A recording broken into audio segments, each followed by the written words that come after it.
the one, the only, Ben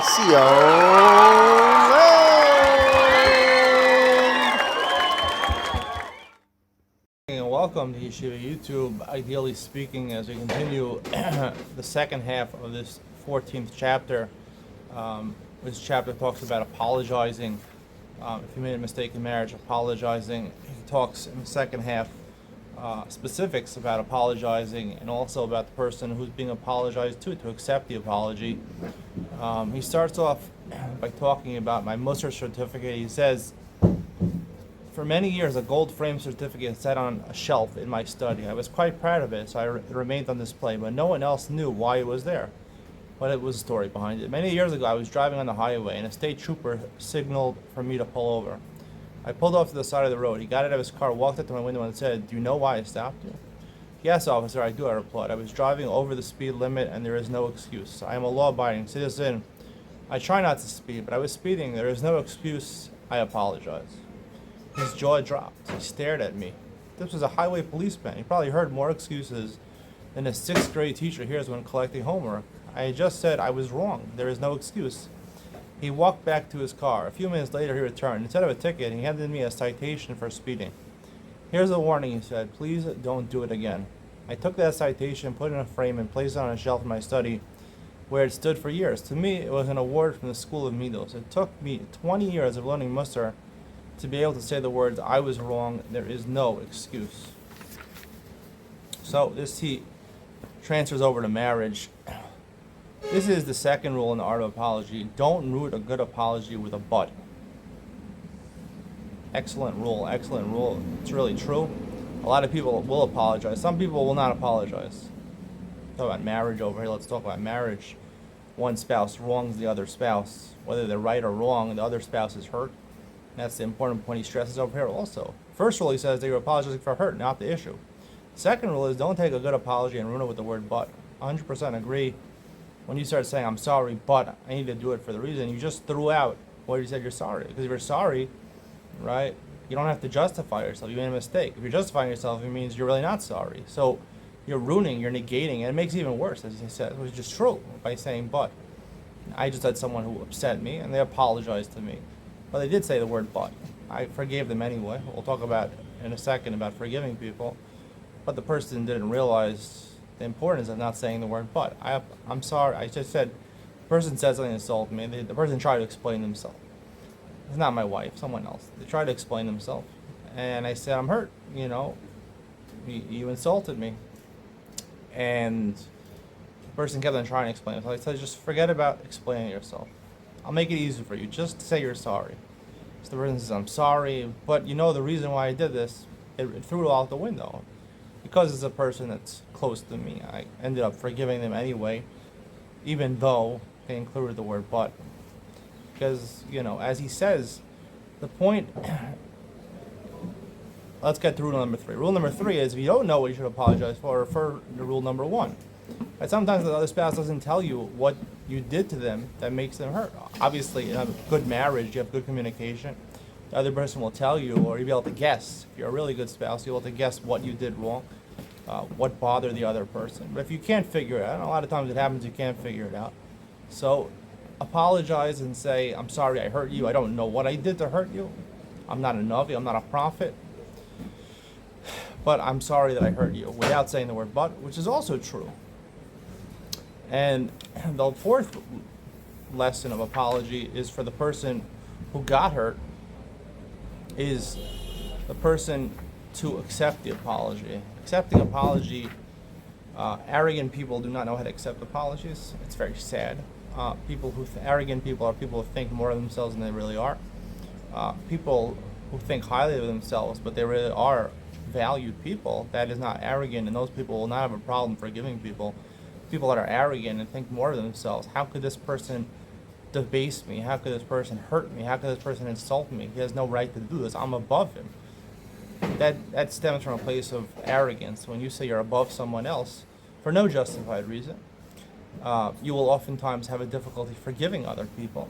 And if you can't forgive other people, why is God going to forgive you also? Which is part of why the Mishnah at the end of Maseches Yuma says that Yom Kippur is only mechaper. Yom Kippur only atones for you if you get apologies from people. It only atones between bein adam l'makom. Bein adam l'chaveiro, Yom Kippur does not help you out also. So it's important when the other person does muster up the courage to apologize, to take that apology. I've apologized to some people, and they didn't take the apology. But one thing that helps with apologies is that time also heals. Time also heals. If people are insulted, you hurt someone in a deep way. And even if you apologize, you didn't include the word but, you did it in the right way, you apologized for their hurt. Not everyone's going to accept it. Not everyone's going to accept it. But one thing I will add, just give it time. If the person doesn't, if you did a true apology and you apologize and they didn't accept it, just go on with your life. You don't apologize 100 times. Just go on with your life. And time usually heals these things. I'll end off. It's a chapter I basically agree with almost everything he says, at least the second half of the chapter. So, there's not much to comment on when you agree with whatever he says. Hopefully, if you're listening to this year, you'll buy the book. I'm not advertising for his book. I don't get paid a cut, but if you want to appreciate the shir I'm going to give, you probably want to read the book also. Not that expensive. The last thing he says is, talks about fighting, how to fight.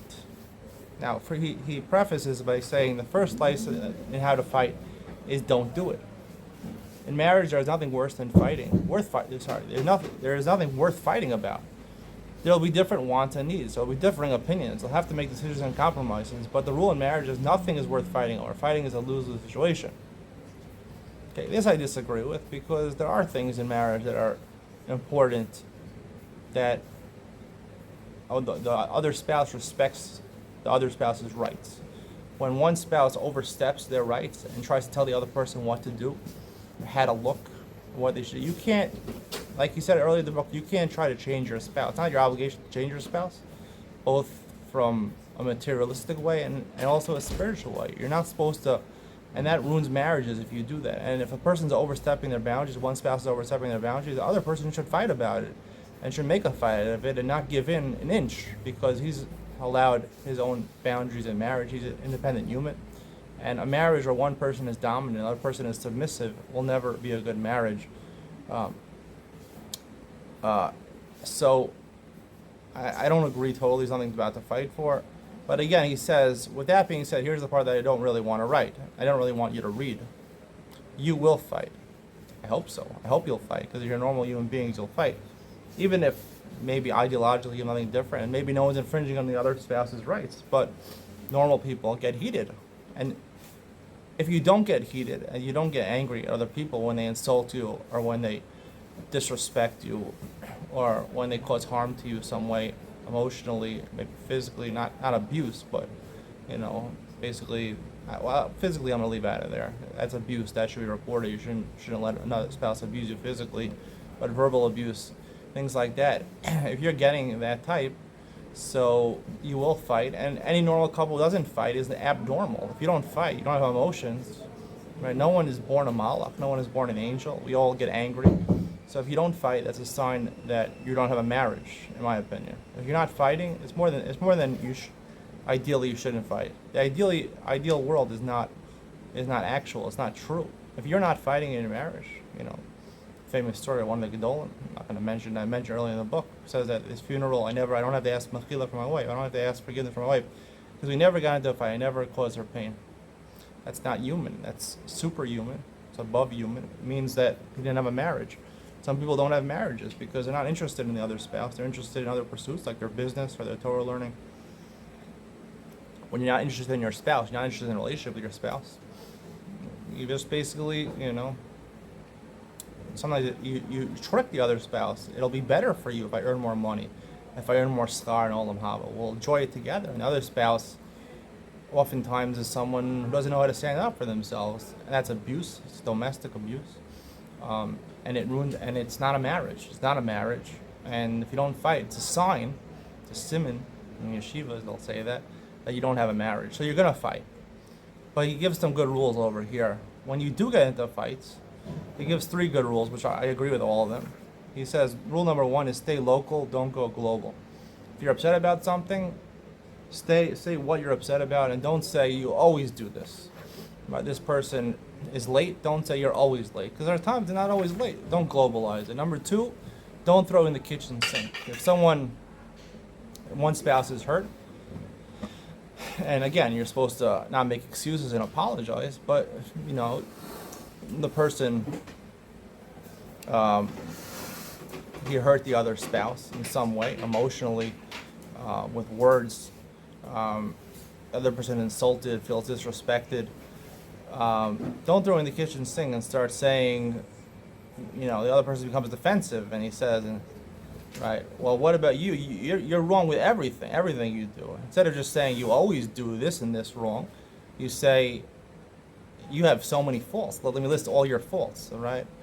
That gets ugly. That's airing your dirty laundry. Sometimes people go, and I think this is the worst part about marriage therapists, or psychologists. I think that's why these people shouldn't have jobs, honestly. Marriage therapists ruin marriages, and psychologists ruin people, honestly. Psychiatry, I think medicine can help people with mental illnesses, but I think psychologists who just talk to people, and marriage therapists, and social workers also, I think they should all be out of jobs, honestly. I don't think they help people, to be honest with you. Oftentimes they cause people to vent and to let out all their emotions. If you want to go forth in life, you have to suck it up, and you have to say, listen, this problem we had with this person, like he says at the beginning, if you have a beef with somebody, and you want to have a relationship with that person, who is going to these marriage therapists? People that want to fix their marriage. Who's going to social workers? They want to have a relationship with their family, their parents, psychologists. They want to have a relationship with other people, right? So you, the psychologist, tell me everything. Tell me, air your dirty laundry, vent. It's important to vent.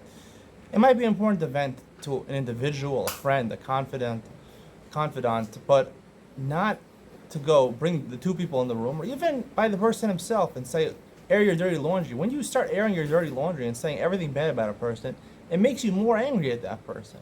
That's just the nature of it. Especially if you do it in front of the other person. These psychologists, these marriage therapists, they bring them into the room together and start discussing the problem.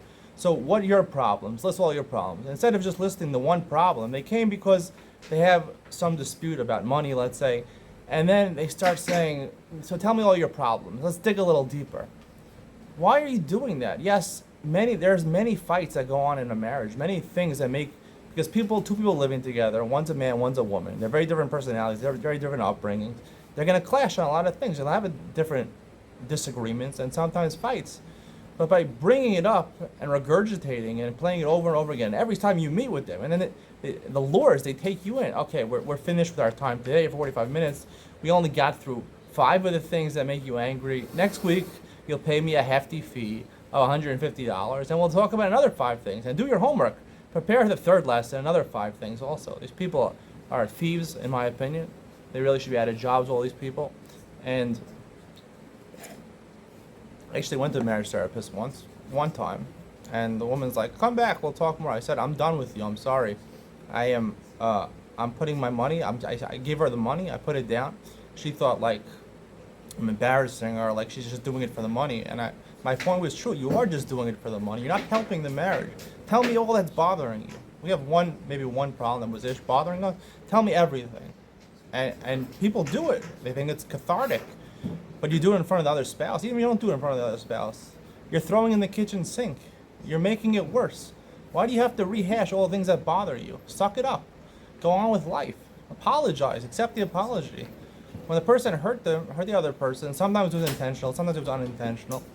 But if you want a good relationship with people, just move on and forget about these things. As long as they apologize, as long as they sincerely apologize, accept their apology and move on. Don't regurgitate in your mind all the things that they did. Rehash all these. Don't play it on loop in your mind. And you just move on and focus on the positive. Don't focus on the negative. And the third rule, he says, is called character assassination is murder. It's where you actually say things like, this proves you're irresponsible. I see you're not trustworthy. You just showed me that you don't care. You're lazy. We actually call into question the character of the other person, which is even more severe than throwing in all the list of things that they haven't done for you or the things that they have done against you, which basically invalidate the person. And that's extremely detrimental to a marriage. The fourth rule, he says, is to sleep on it. This rule I don't agree with. The first 3 I agree with 100%. Fourth rule, he says sleep on it. He says, I'll read what he says. When my wife and I were first married, someone offered us advice. Don't go to sleep angry. If you have a disagreement, work it out no matter how much time it takes. Stay up until it's resolved. The person who said it was sincere, and it could be it works for some people, but I found that more often it backfires, and backfires dramatically. For most of us, staying up late makes us tired, cranky, and far less tolerant. The issues don't get resolved, they become more entrenched. Don't go to sleep until you've worked it out is just bad advice. If it works for you as a couple, then use it. Just be aware that it's often counterproductive. Here's a better idea. If your argument is spiraling out of control, say to your spouse, look, it's clear we're not getting anywhere. We're just getting more and more upset. Let's drop it for now and talk about it tomorrow. Okay. I think the opposite of this person. He's entitled to his opinion, Rabbi Schaefer. He's entitled to his opinion. But this is one of the rules that I practice in my marriage. Really, my wife really brought him into the marriage, but I think she's right about this, is that if you have a beef, you have a fight, just don't go to sleep. Because when you go to sleep on it, first of all, women can't sleep, right? Women, my wife can't sleep if we go to, sometimes this happens unintentionally, I just fall on asleep, we're fighting, and I'm just too tired, I have to fall asleep. My wife can't sleep at night. Men can sleep with these, women can't sleep with it. It's not right the way you're doing it to your wife. And second of all, the more time it takes, the more it replays in your mind what the person did. The best thing to do in an argument is get it out as quickly as possible. Say the sorry, get to that sorry right away. Forget about the excuses. You learn this as you go through life, you go through marriage. Forget about all the excuses. It doesn't make a difference whether you're right or wrong. That's not the point over here. The point is the other spouse was hurt. Whether you're right or wrong, the other spouse was hurt. Apologize for that hurt, like he says, and move on. Don't dwell on it at all. Don't dwell on it. Don't regurgitate. Don't throw in the kitchen sink. Don't assassinate the character. Do apologize, and hopefully the other spouse is accepting of apologies, which they should, because they also make mistakes, and you're both you both accept apologies. Then it's pretty easy to resolve problems. It's pretty easy to resolve the problems, right? Men and women do not want to be in. It's much easier to be in a marriage where there's peace and harmony than to be in a marriage where you're fighting. Yes, sometimes fights recur, even if you apologize. Something else could stoke the fire again the next day, but it doesn't make a difference. You should try to get it off your chest and to apologize. It's not so complicated. If you know to apologize, not make excuses, the other spouse accepts apologies right away, a sincere apology, then it's very easy to sell it. So you don't have to stay up till 4 o'clock in the morning. Some people in the beginning of marriage have to do that because it's very hard for them to get around to saying they're sorry. But if you know right away, I made a mistake, I'm right, but I'm wrong because the other person is hurt. So I'm sorry for doing that. Don't say you're sorry because I hurt you, unless you don't know why you did it. But I'm sorry for what I did. I apologize. The other person accepts the apology, and you go to sleep. It's better for both of you. Why do you wake up to another day? The whole day it's on your mind. You're thinking about it. You can't concentrate on what you're doing during the day because you're thinking about how I'm going to get back at my wife, or the wife's thinking how I'm going to resolve this with my husband. And it gets in your mind. It makes you crazy. It makes you really, when you're in a debate, a fight with anybody, right? I've been in fights with people, not just my wife. It simmers in your mind. You can't think about it. There was a neighbor I had. Here in Israel, there's a concept. People share apartment buildings, different apartments over here, and the upkeep of the apartment is split by everybody. Let's say the front lawn and things like that, and different cleaning ventures to clean out the staircase and stuff like that. So it's shared by all the tenants. Now, I was renting at one point someone else's apartment, and the person wanted me to pay. I said, if you want me to pay, go to the person who owns the apartment, who lived in the building also. I was renting from them, and asked them twice. If you feel that a rented apartment also pays, so I asked them twice. But I'm renting over here. I don't feel an obligation to pay. Now, and he said, no, that's not the way it works here in Israel. Anyone who's renting also has to pay. I don't want to pay. But I saw the person was very angry about it, and he was getting annoyed. So, and the whole Shabbos, I was thinking about this. The whole Shabbos, I was thinking about this. Because some incident happened before Shabbos. We were in a fight, and I was upset about the person leaving bicycles around or whatever. Yeah, so you have a lot of problems with your neighbors here in Israel because you're living literally one on top of another. And I decided, I thought about it for an entire Shabbos. It bothered me the whole Shabbos. It ruined my entire Shabbos. But at least I got even with him. I said, I want to give them money. I want to resolve this. But I don't want to be a wimp. I don't want to just give in to this person when I know I'm right. So I paid though it was like 80 shekel. I paid it mostly in 10 agurot coins, which is the equivalent of like pennies here. Imagine giving like $50 to someone in pennies. It was actually a good revenge, but got even with the guy. I didn't agree with him, but we moved on. We have a good relationship now. But the point is that when you're angry at somebody and it simmers, I remember ruining my entire Shabbos. I know people have told me that years have been wasted, broken relationships between siblings because are close relatives, because something happened, no one apologized, and you simmer and you let it, and it grows and grows in your heart. If there's no apology, then the hatred and the anger is going to grow in your heart, and it's going to ruin your life. It's not. Forget about the other person. It's ruining your life because you fail to apologize because you're angry about it, or the other person. It ruins both of your lives because you get angry about it and you never resolve the issue. That's why dialogue is so important. Communication is so important to resolve your issues. Now, I wasn't going to apologize because there was money involved over here, and the person I thought was taking advantage of me. I felt like I stood up for myself. I didn't. This is a person that I didn't value having a relationship. A fellow tenant in a building is not someone I pursue a relationship with. I pursue very few relationships. The relationships I pursue, I wanted to be strong. My relationships are primarily with my Zion Krovim. That's really what Torah recommends. I think Torah advocates is your spouse, your siblings, your children, your parents. That's basically it. Those relationships are very important to me. I actively pursue those, and I want to make peace. And I'll say I'm sorry even if I'm wrong. Other people, I'm not going to give in to them, and they're not going to let people take advantage of me. I'm going to be a strong person, not being a wimp, because you have to be a man.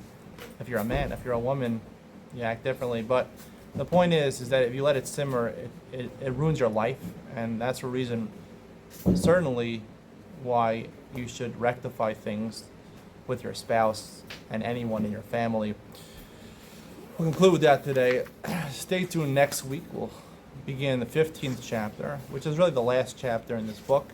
The 16th chapter is basically a recap. I'm not sure if I want to do that or whatever, but we'll do chapter 15 next week, titled The Distant Husbands, husbands that are distant from their wives. There's also distant wives. I don't know if he talks about that also. See you next week. Hope you enjoyed it. See you in chapter 15.